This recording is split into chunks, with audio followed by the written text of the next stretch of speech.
নমস্কার, আমি পূর্ণ চক্রবর্তী। স্বরচিত কবিতা ৭৮তম স্বাধীনতা দিবস।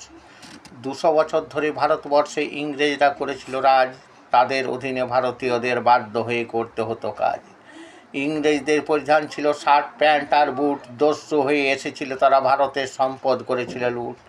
ভারতের মাটিতে ঘাঁটিগুলো তারা করেছিল বেশ শক্ত। দেশ স্বাধীন করতে গিয়ে বীরেরা ঝরিয়েছে কত রক্ত। মায়েরা হারিয়েছে স্নেহের পুত্র, বোনেরা হারিয়েছে তাদের ভাই। বীরেরা বলেছে ঝরুক রক্ত, যাক প্রাণ, তবু আমাদের স্বাধীনতা চাই। দেশ স্বাধীন করার জন্য নেতাজি গড়েছিলেন আজাদ হিন্দ ফৌজ। ৭৮তম স্বাধীনতা দিবস এসে গেল, মেলেনি নেতাজি সুভাষের খোঁজ। বীরেরা লড়েছেন স্বাধীনতার জন্য, স্বাধীনতা করেছেন আদায়। হাসি মুখে ফাঁসি নিয়ে বীর ক্ষুদিরাম নিয়েছেন বিদায়।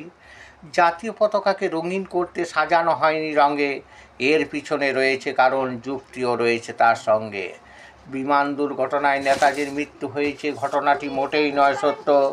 মুখার্জি কমিশন দিয়েছে রিপোর্ট, আর দিয়েছেন কত তথ্য। স্বাধীন স্বাধীন বলি আমরা, আমরা মোটেও স্বাধীন নয়। আসলে মুখ ফুটে কিছু বলতে গেলে আক্রান্ত মোদের হতে হয়। আজও দেশে কাঁদছে কত শিক্ষিতা পড়ুয়া মেয়ের মাতা পিতা। যে মেয়ে ভেবেছিল ডাক্তার হয়ে করবে মানব সেবা, স্বপ্ন দেখা হলো শেষ, জ্বলছে আজ তার চিতা। গণপ্রতিবাদ না করলে স্বাধীনতা কখনোই পাবে না তো খুঁজে। প্রতিরোধ গড়ে তুলতে হবে, থাকবে না কেউ চোখ বুজে।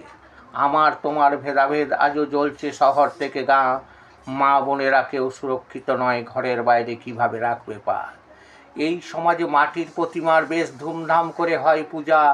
আমাদের এই স্বাধীন দেশে রক্ত মাংসের দেবীরা কেন পাবে এই সাজা? কিসের শিক্ষায় শিক্ষিত তারা?